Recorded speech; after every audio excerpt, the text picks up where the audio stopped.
the show begin. Next generation for the win. We're going all in. All together now, let's begin. Let the show begin. So we're here in the WiT studio with Adrienne Enggist, Senior Director of Product, Customer Experience and Platforms at Booking.com. Adrienne, thank you so much for joining us today. My pleasure. So I want to start off by asking you about something that you've spoken about before, and that's the importance of, quote unquote, making mistakes differently. And I thought that was very interesting because I wanted to know, like, how has that philosophy shaped the way you manage high stakes situations? Another way to say it would be to fail for the right reasons, Right. fail fast. Right. Often it's important to, in order to innovate, we need to have the space to learn from everything that we do. So that means have the agility to do rapid iteration on a hypothesis, for example, to be able to steer and course correct. And when you begin the journey of trying to validate or invalidate it, it's actually better, we call it invalidating a hypothesis, to understand what metrics that you're trying to impact, but beyond the metrics, also understand that what could go wrong that would be, are you truly testing the hypothesis that you have? Right. And I think that's really about, like, it's okay for us to make mistakes in interpretation. It's okay it's very easy when you're dealing with a large organization for something to be a bit lost in translation. Being able to externalize your thoughts into a hypothesis is really challenging, especially for newer product folks or for tech folks who have great product ideas. So that's kind of what I mean by that. And I suppose one of the cool things that I've discovered what LLMs can help with is helping you refine your thoughts before, Right. to then make sure that you're clearly communicating. Like the ability to use something like ChatGPT to challenge me when I'm saying, here's my thought. What am I missing here? And it will prompt me or help me through organizing my thoughts so that then I can be more clear about what I'm trying to test. Right. How fast is fast? Like, is there a window? Like, if you've spent too long on something and you've not figured it out in time, is that like you've spent too long on this mistake? Yeah, for sure. Absolutely. Yeah. Like, it's entirely possible to keep hammering away at something that is clearly not, you're digging in the wrong place. I always picture that scene from Raiders of the Lost Ark. Do you know what I'm talking about? Where he has the emblem burnt on his palm, and that's the thing he puts on the top of the stick, and it's pointing where they're supposed to dig, and then he realizes it was two-sided, and they're digging in the wrong place. And like, I have that epiphany moment once a year or more. Like, that's it. We're having our Indiana Jones moment, because we need to be able to take on board new information and then course correct, and then that agility of testing needs to happen at a fairly rapid pace, because otherwise you're potentially building solutions for something that is no longer a problem. This has become even more of a reality with more advanced models and being able to use off-the-shelf foundational models, Right. becoming general purpose technology. They're allowing us to leapfrog over problems that we thought we were trying to solve. We need to actually change how we were going to solve those problems, or meet those challenges, or find those opportunities. We have to change how we were going to deal with it, simply because the stuff that we thought we were going to have to do that was going to take us a year, like data engineering tasks, taxonomy tasks, can be dealt with. Like, we just go around it. And now we use a model to help us with that work. And oh my goodness, it's an amazing moment when you realize that we put this off for so long that it's not a problem anymore. Right. Right. Because it was too big, you know? Yeah. Yeah.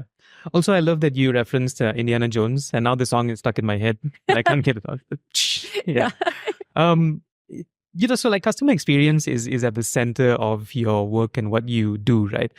How do you balance experimentation and innovation, trial and error, while also ensuring that the customer has that satisfaction? Because they aren't privy to all the back-end stuff. They don't know about the products and development, the technology. They just want a product that works. Yeah, they should not be privy to it. I mean, my goodness, that's like one of the main questions I ask is, are we shipping our org charts? Can the customer feel that they just moved from your product team to your product team? We can't have that. They shouldn't see it. They shouldn't see it. They shouldn't feel it. Yeah. How do we, so you were saying, how do we protect the customer experience? So we talk about experimentation in terms of generating like data in the form of numbers or success or like uplift of conversion or incremental bookings growth or incremental net state commission, that kind of thing, even predicted metrics. But these are all in the hierarchy of data. These are all different layers of data, so that we have the ability to run experiments quickly. Then we have the ability to do meta-analysis on multiple experiments that we have run. Both success and failure gives us data points. At the same time, we want to make sure that we have quantified qualitative data about customers' experiences throughout. So also measuring and pairing up those data observations that, customers are telling us this is not a satisfactory experience, or customers tell us from what they do engage with, what they don't engage with, but also in survey data. So I think the important thing is to be not isolating just one or two data points and drawing conclusions from it, but trying to focus on using meta-analysis to fully understand the picture of what you're giving to your customers. It takes a bit longer. We do so much more post-analysis of experiments and aggregate experiments than we did even 5-10 years ago. 10 years is an eternity now that I think about it. But even 5 years ago, we would run an experiment, make a decision, turn it on, move to the next one, and then potentially do a block out of multiple experiments and say, okay, those things should, in theory, have a drop that corresponds to the uplift, and it would rarely match. So we need to be a little bit shorter in our meta-analysis and make sure that we are actually doing what we think we're doing. Right. And holdout groups is also really important, but that's probably a different question for another hour. Right. Given your diverse background, and you did a few things before getting into the travel space, right? How have those experiences sort of influenced your approach to product development? And I guess what are the skill sets that you've taken with you into this current phase of your career? Well, okay. So I have been in travel since 1998. I am much older than I look. I have a beautiful, youthful face. I'm just kidding. I only cooked for a couple of years. And then what I took from cooking was actually, the reason I started cooking was because I couldn't figure out what I wanted to do with my life. But I knew I loved hospitality, and I really wanted to be out in the part of the world that is the connection, the human connection felt like it was timeless. Right. So I always through my career, and this is like every step that I've taken, I always look at for what are the no regrets moves that we can take right now to keep moving forward. So to me, the cooking first was a no regrets move while I figure out what's happening with this internet thing. Because there was no internet when I was at university. That's how long ago it was. It was the bulletin board service at Blacksburg, Virginia. And at that time, the internet was the next generation. Yeah, precisely. And and you could look at it and go, okay, I can study computer science, but is that really where I want to be? I want human connections, not connections with computers. So I went with hospitality because that was just something I was excited about. Right. And then from there, the internet started to take off, and I left that to move to an airline where I was working on selling airplane seats using Amadeus's first online booking engine for a tiny airline called Icelandair. They had 12 planes at the time. I think they have more now. It was such a great experience because then I was combining hospitality with technology, and it felt quite magical to me. And then the process of moving from there into the booking part of my life really was all about figuring out how to improve the usability and open up the access of the world to people in a safe way. So a few aha moments that I had were like opening up, I think it was booking.com for the first time, and looking at this tiny village in Switzerland where my grandmother lived, because I'm thinking, I wonder if there's any hotels in that village, because I knew she'd worked in a hotel in like the 50s, Right. And it was there. And that was like, wow, okay, cool. This is it. Like the world is now available to us through this path. And then it's been kind of nothing but tailwind for me ever since. So just like always an idea for how we can help people explore the world. Straight on from there. Yeah. You know what's weird? Tell me this is true. There's a smaller room for error in cooking than there is in travel and product development. Depends on what kind. Right? Yeah. Yeah. Baking. I'm terrible baking. Because you have to be really scientific, and it's like it's become a joke in my house that following instructions. Like I'm so instinctively like I want to just use my senses and yeah. so I'm good at cooking things that don't require me to follow a recipe, but baking is a science. It It is. easy to It's an screw it actual up. science. Yeah. I'm so bad at it. I mean, learning curve and mistakes, the things that we spoke about before. I'm over 50 years old and still forget to put the sugar in. Like it is. Yeah. Okay. Yeah. Okay. So we're seeing some old trends coming back, and we're seeing physical return in many ways. Right? We spoke about like digital and going online, virtual, but physical is making a comeback in. I wouldn't say even niche segments. Like it is coming back in some ways. Yeah. What old concept in travel do you think will make a comeback soon? Oh, this is a slow pitch. You knew I was coming, right? Because I did. I think that so the idea of the travel agent has never died. The idea of travel and hospitality is very old. And the travel agent was the person who was there to help you connect the pieces of your trip and also provide you that safety net so that if you're sitting in the middle of a small village in Spain, you can phone back to your travel agent and that person will deploy the phone tree and know what the local, the way to handle the things that are not going well for you, or the idea of the concierge in a good hotel. Right. And I think these human connections are still extremely valid, but I think we can start to have that sort of almost amplified, that idea of safety and of almost a self-healing trip, because we have access to foundational models and as a new, like a general purpose technology, so that these predictors can predict when something is likely to go wrong. We can combine data sources, like the weather patterns are getting less predictable, but we can combine data sources to start to make predictions about, this is maybe something that could go wrong for you. We want to make sure that you have a backup plan. And then that mixed with the idea of a local, like an Apple Intelligence type thing, or a local LLM, that agentic connection, like as somebody who really understands me and understands the full complement of my,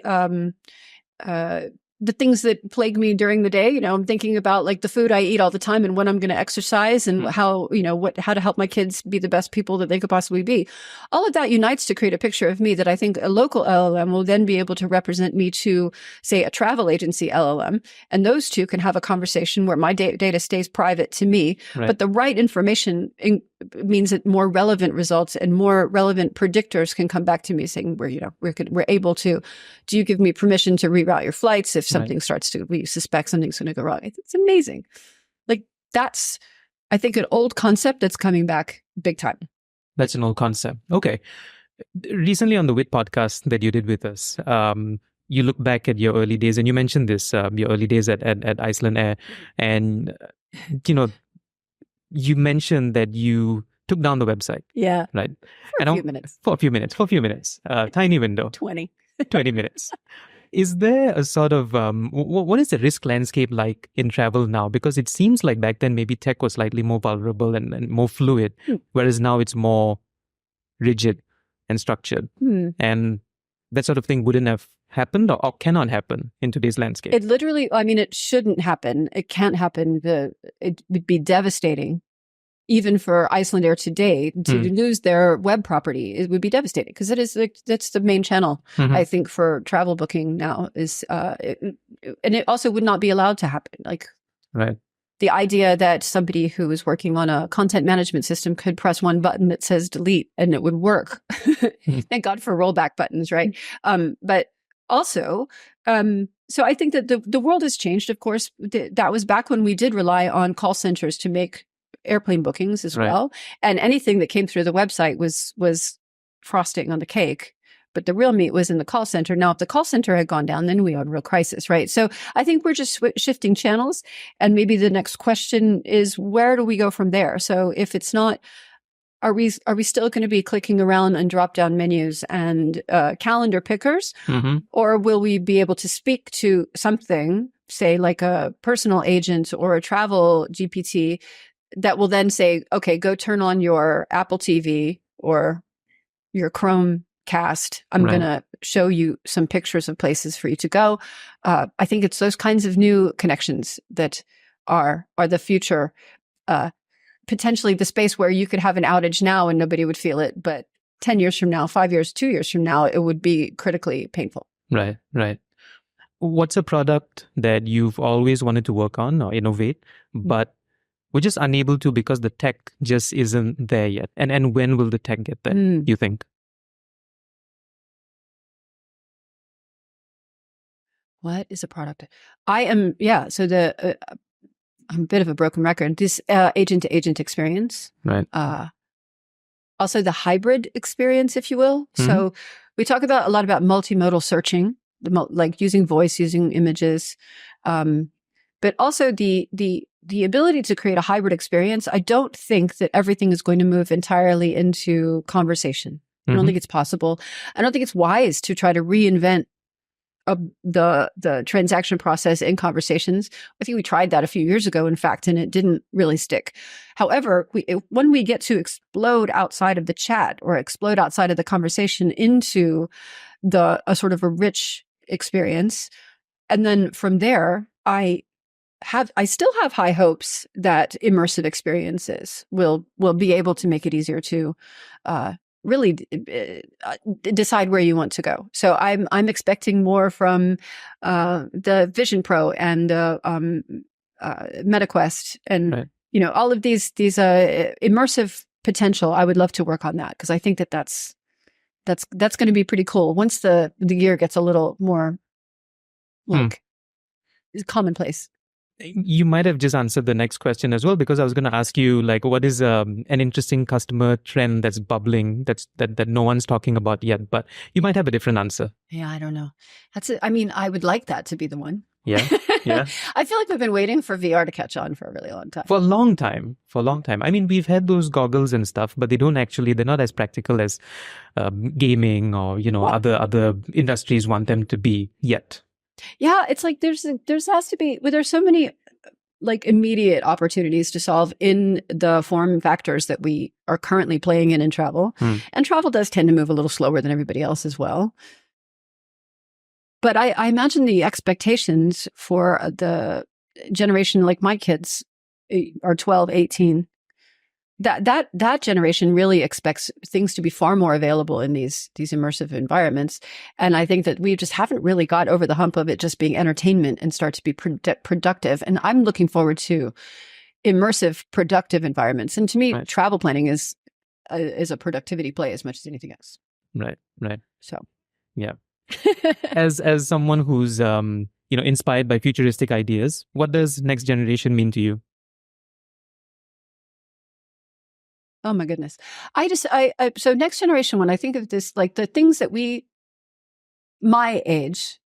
my age, even younger than me, I notice they tend to self-censor, already like things not working is a foregone conclusion. And let me tell you a story. My mother was 65 years old when I bought her first computer. And by the time she was 80, she was pretty proficient with communicating, and she figured out the human connection pieces. Right. What she did not figure out was the fact that anybody can publish anything, and it doesn't mean that it's been vetted or has any reality behind it. So so that was an interesting thing, because her bias from growing up was that like journalism was very, very much vetted and protected in her mind. So if it's in print, it must be true. And then I'm like, no, Mom. But to me, I also have my own baked in biases. Like I automatically trust, or used to, not anymore. But like AI generated stuff felt like it had to be really obviously AI generated. It's getting tighter and tighter. Like things being fake is something that can slide past my filter, does not slide past my children. Their default assumption is that people are incentivized to sell things, or for whatever reason, that media is not real unless they have some way of proving it is. Like they're completely not easily duped. And I think that's the interesting thing about next generation, is that there's a completely different standard of expectation of ease of use. Their expectations for service are different, quite, I would say, higher, but also different. Their expectations for just what their role is in interfacing with AI and computers is completely different. My son is studying software engineering right now, and what he even said, like what they're teaching us, and then how we are learning to apply it, is completely already starting to go outdated in the 2-3 years that he's been doing this. So next generation to me is like it's just a really sharp bunch of people. And they need to teach us a little bit too. Which is an amazing mindset and sort of approach to have, I think. Do you think? Yeah. I mean, I hope we can continue that way. Right. Yeah. Awesome. It's escalating too, right? It's faster and faster. Nice. Awesome. Adrienne, thank you so much for your time. My pleasure. It was great. Thank you. Thank you. They're ready now. Let the show begin. Next generation for the win. We're going all in. Take center stage now. Let's begin.